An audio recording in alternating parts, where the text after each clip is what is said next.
Sonny yma, dwi yn Llanbed. Siwmai! Helo. Croeso i Garth Newydd. Da iawn, da iawn. Croeso i'n sianel hefyd. Diolch yn fawr. Sianel YouTube. Diolch. Nia, lle da ni rhan? Wel, dyma Garth Newydd. Mae'n ganolfan ble mae pobl yn dod i aros i godi hyder yn y Gymraeg a cael llawer o hwyl yr un pryd. Pam penderfynes di cychwyn di fusnes di? Hwyliau.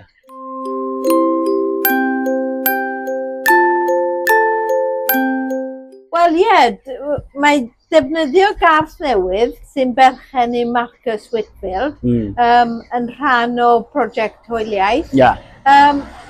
Bwriad hwyliaeth yw cynnig cyfle i bobl sydd yn dysgu Cymraeg i gael hwyl ac yn defnyddio'u Cymraeg mewn modd sy'n hwyl ac yn syml ac i ddangos i pobl bod Cymraeg ddim yn broses rhy anodd, os defnyddio Cymraeg sy'n bwysig.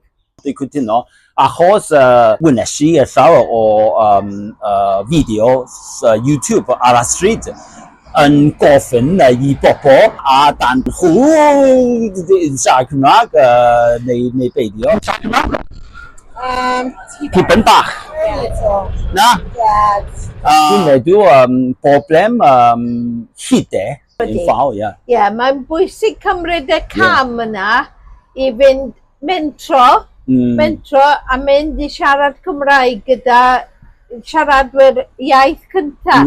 A ni'n lwcus achos mae pobl sydd yn dod ar wythnos byw yn Gymraeg neu ar y penwythnos fel hyn, y Sketchy Welsh, mae nhw'n cael cyfle i cyfarfod siaradwyr iaith cyntaf. A dyna, mae nhw wedi dechrau'r broses wedyn, mae nhw wedi torri'r tir, mae nhw wedi mynd i'r broses cyntaf o siarad Cymraeg yn y byd go iawn. Wel, mae'r criw yma wedi dod i benwythnos, Josh. Wel, penwythnos cyntaf hwyliaeth yw penwythnos yma. Ac mae'r criw yma wedi dod i mwynhau y Gymraeg gyda Josh sy'n yw Sketchy Welsh. Da iawn. Ti'n dweud o'n lein? Just ti'n dweud enw canol?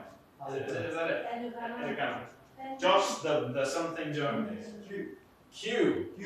Okay, just Q Joe. Fedri di dweud wythau rhywbeth amdano ti? Yeah, of course, yeah. So, Josh, dwi'n wedi bod yn dysgu Cymraeg just dros un blwyddyn a hanner nawr o ddifri. Un flwyddyn yn ôl dwi wedi dechrau cwmni neu ymgyrch o'r enw Sketchy Welsh. Fe dwi'n just trio darlunu o'r iaith Gymraeg. Achos fy mod i darlunydd ac mae'n just gwneud pethau fwy cyfiadwy i gwneud lluniau yn lle just ysgrifennu pethau newydd lawr yn rhestr. Felly dwi'n just trio rannu sut i gwneud hyn neu just mwynhau defnyddio Gymraeg hefyd.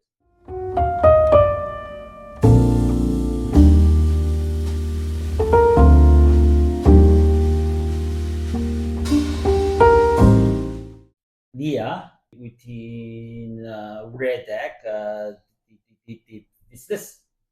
Odw.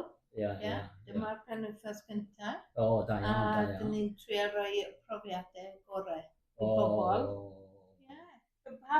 Beth ydy ti wedi mwynhau? Wel, wi wedi mwynhau bod yma gyda ti a pawb arall, of course. Ac dyn ni wedi cael lot o hwyl yn gwneud pethau gyda'n gilydd. So, gwneud bwyd gyda'n gilydd. Heno, dyn ni'n cael pizzas ar crumble afal. Nia? Beth sy'n digwydd yma? Wel, dyn ni yn gael Garth Newydd nawr. Da iawn. Ac mae pobl yn cael cyfle i goginio gyda'i gilydd, bwyta gyda'i gilydd, wneud pethau bob dydd gyda'i gilydd. Yeah. Er mwyn deall y geiriau, falle dyn nhw ddim yn dysgu mewn dosbarth Cymraeg. Pethau maen nhw angen defnyddio bob dydd. Yn ei sgwrs bob dydd. Fel estyn y caws i fi, neu ble mae'r caws, neu ble mae'r siwgr. Cwestiynau a brawddegau dyn nhw ddim yn defnyddio bob dydd. Dyn nhw angen, maen nhw angen bob dydd.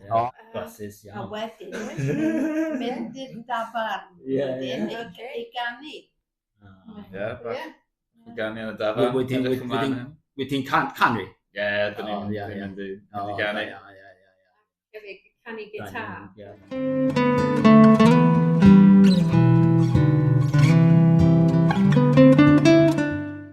Laura, oes gen ti profiad da yma?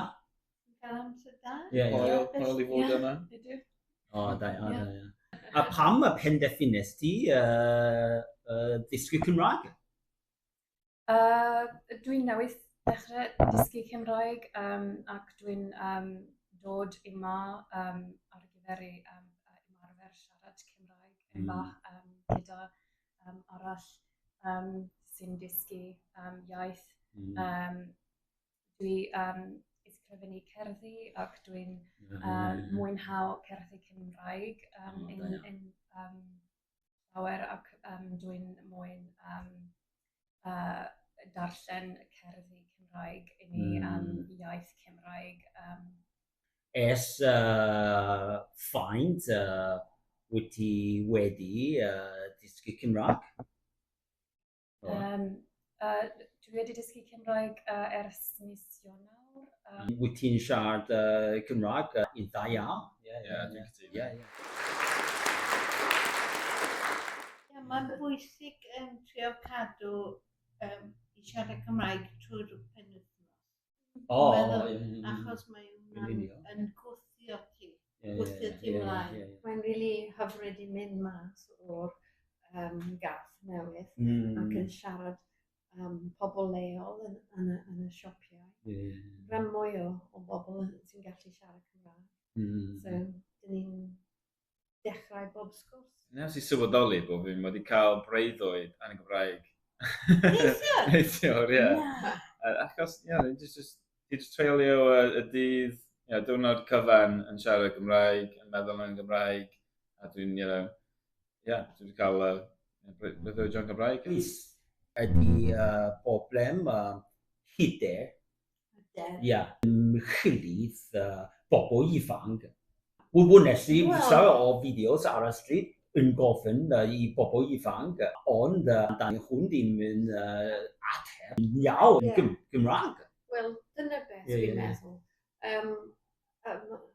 Fy mhlant i yn mynd i'r ysgol Cymraeg, a mae llawer o plant yn dysgu Cymraeg, yn cael ei addysg trwy'r cyfrwng yn Gymraeg.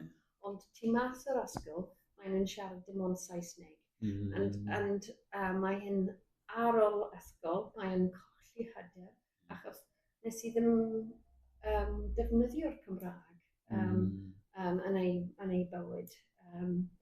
Felly mae'n pwysig iawn i cefnogi oedolion rhieni i siarad Cymraeg.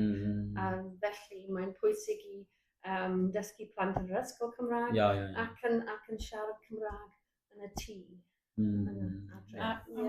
Beth sy'n mwyaf pwysig yw gwneud y Cymraeg yn hwyl. A dyna beth mae Sgeti Welsh yn gwneud. Dod y Cymraeg yn fyw i bobl, wneud yn fyw. A dod â hwyl. A dyna beth fydd hwyliaeth yn gwneud. Dyn ni'n mynd i ddod â cwrs byr allan i rieni yn yr Hydref.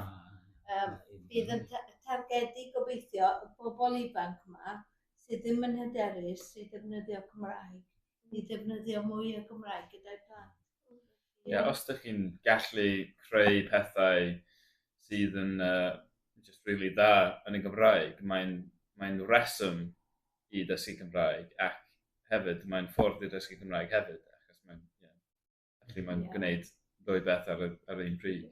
Ro'n i wedi sylwi bod y Cymru Cymraeg yn cefnogi dysgwyr nawr yn llawer mwy na yn y gorffennol.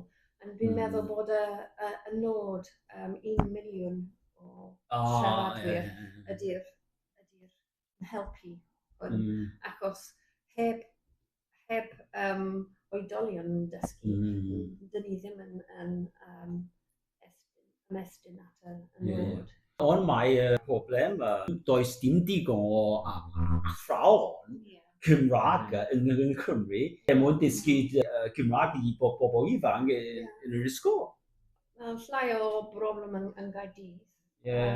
Da chi'n cefnogi addysg Cymraeg i'n bawb?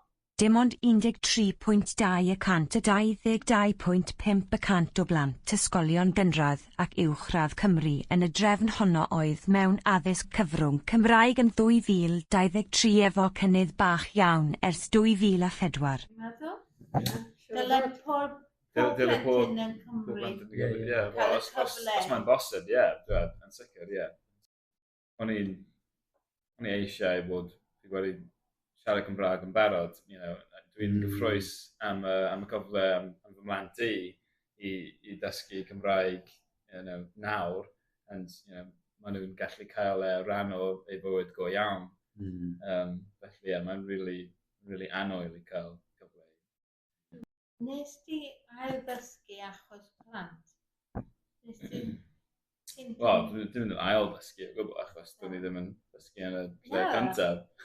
No, mae'n other way around, really. O'n i'n rhoi nhw yr ysgol Gymraeg achos dwi eisiau Gymraeg yn fod yn rhan o eu bywyd. Ddim yn just cadw mlaen i'r gweithgareddau. Dwi just eisiau bod yn byw trwy'r Gymraeg.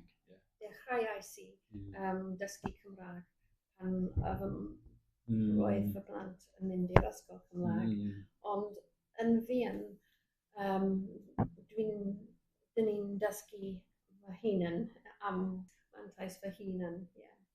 Mae'n gyffrous yn y cwpl o flwyddyn ddiwethaf, though, just pa llawer o ffyrdd yn dod i siarad Cymraeg, i ddysgu Cymraeg.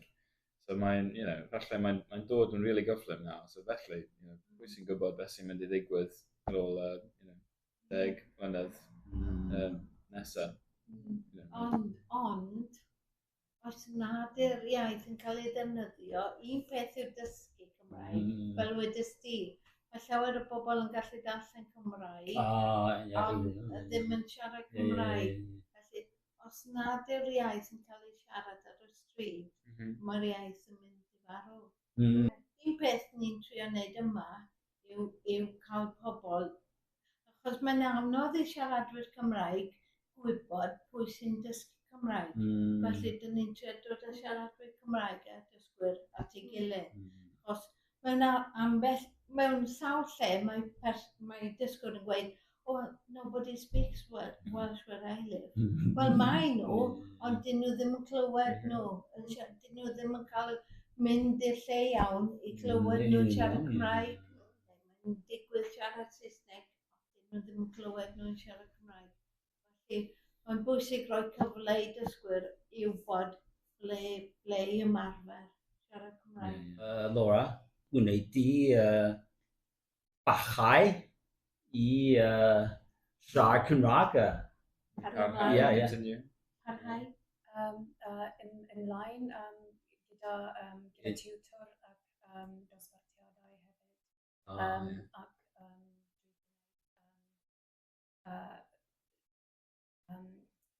Duolingo hefyd. Ac gwrando ar y radio. Ac wylio'r SLC.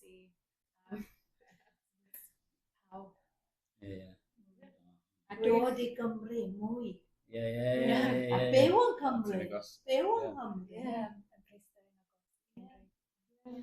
Mae'n diddorol hefyd, trwy Sketchy Welsh, y rhan mwyaf o bobl sy'n prynu llyfr Sketchy Welsh oedd llyfrau Sketchy Welsh, oedd yn dod o Loegr.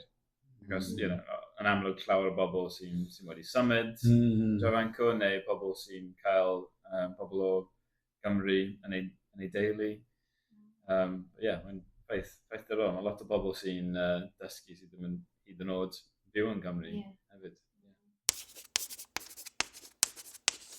Asgwrn Kevin, the background, Asgwrn Kevin yn gallu fod yn llawer o positions wahanol, ond mae'n un beth.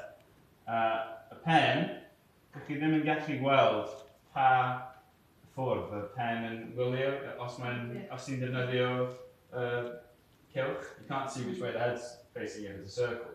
Felly os ti'n defnyddio rectangle, then os mae'n codi y ben, yn gallu gweld, Dwi'n meddwl fydd yn smoke cigar neu pipe.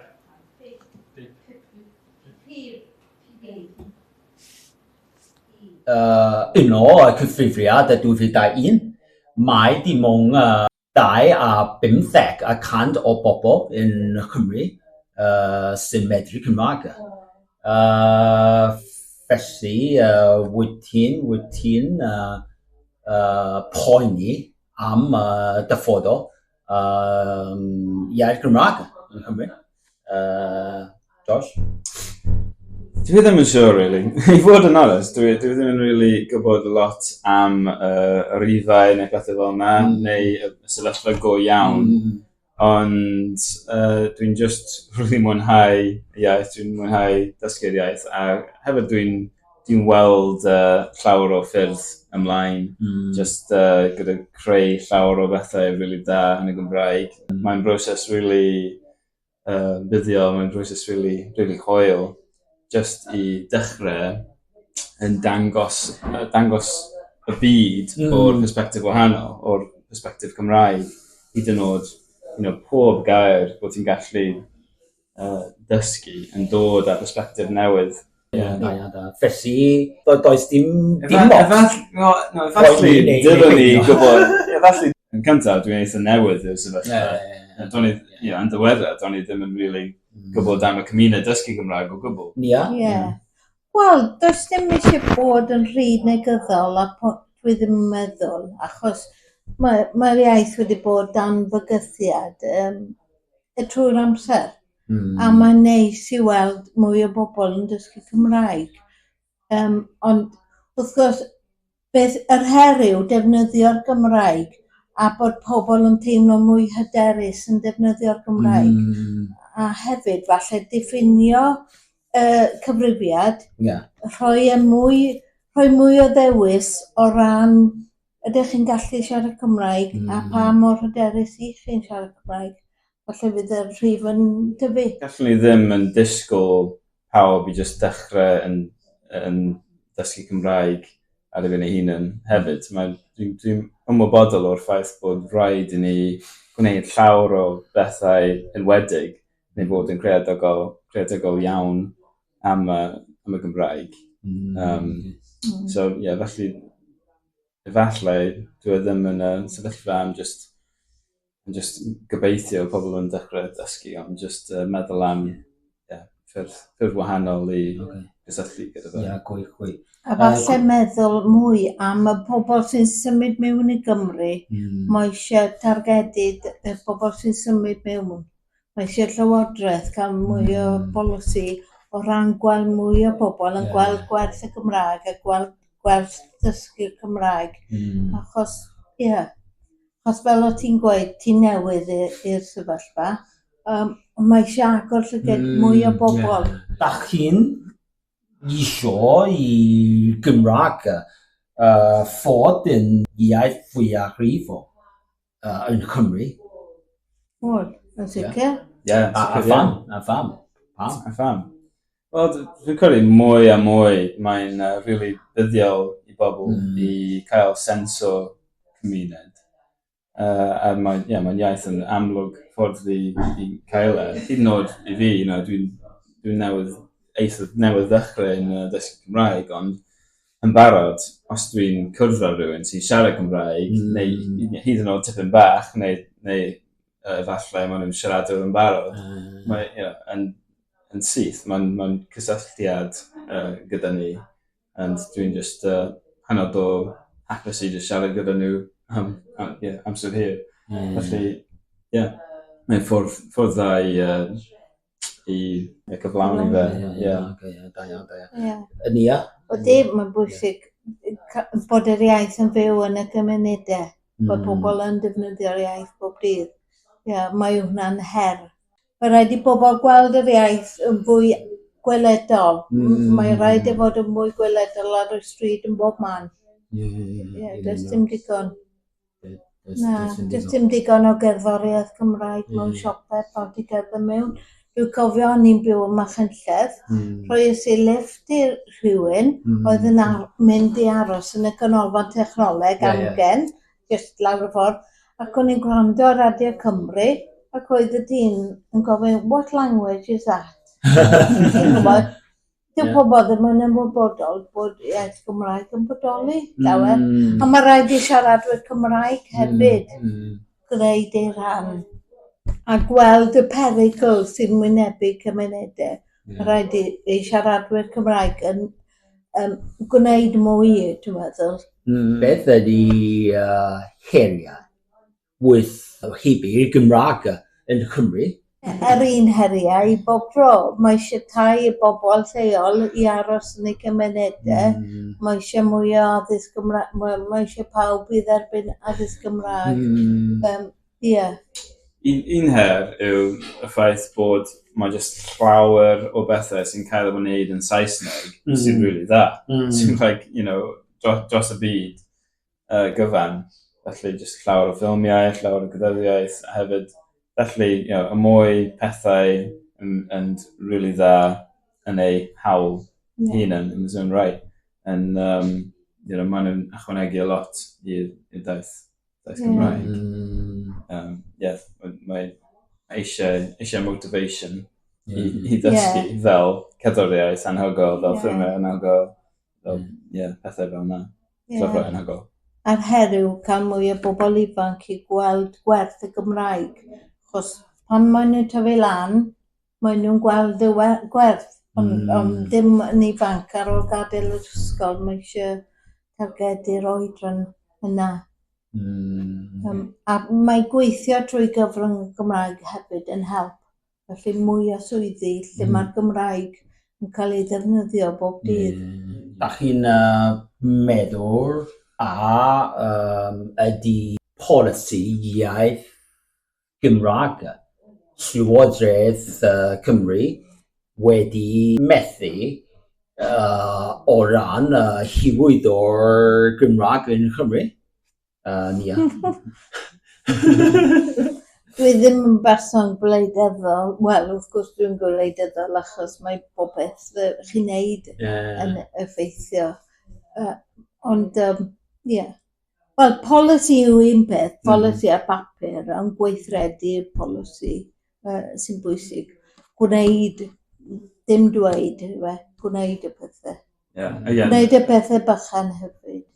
Eto, dwi ddim yn gwybod llawr am y sefyllfa, ond dwi'n really gwerthfawrogi y ffaith bod yr ysgol Gymraeg really dda yn agos i fi. Felly mae mant yn gallu mynd arno. So felly, unrhyw polisi sy'n effeithio pethau fel yna, yn amlwg mae'n gwneud lot o gwahaniaeth. A bai arno ni falle bod ni ddim yn cymryd mwy o ddiddordeb yn polisi, ond beth sy'n digwydd, beth sy'n bwysig, mae Llywodraeth yn gallu newid mewn 4 mlynedd, a wedyn mae'r polisi'n mynd. Felly, mae rhaid i chi bod yn gyson gyda beth i chi eisiau cyflawni. Canran, siaradw Cymraeg yn gostwng bron i'n bob decal. Felly, efallai polisi iaith y Gymraeg Llywodraeth Cymru ddim yn weithio. Mae'r cenhedlaeth hun yn dyfa, mae'r cenhedlaeth hun sydd wedi bod yn siarad Cymraeg, maen nhw wedi mynd. Felly mae rhaid i chi cael twf newydd o siarad Cymraeg. Fel di busnes, Da iawn. Ond codi hyder, dyna sy'n bwysig, codi hyder pawb i siarad Cymraeg. Hyd yn oed siaradwyr Cymraeg sydd yn ddi-hyder. Yr un pethau, dod â pawb at ei gilydd. Dros y Gymraeg. Dros y Gymraeg. Diolch yn fawr. Diolch yn fawr, Nia. Diolch yn fawr, Josh. Croeso, man. Diolch yn fawr. Diolch i ti.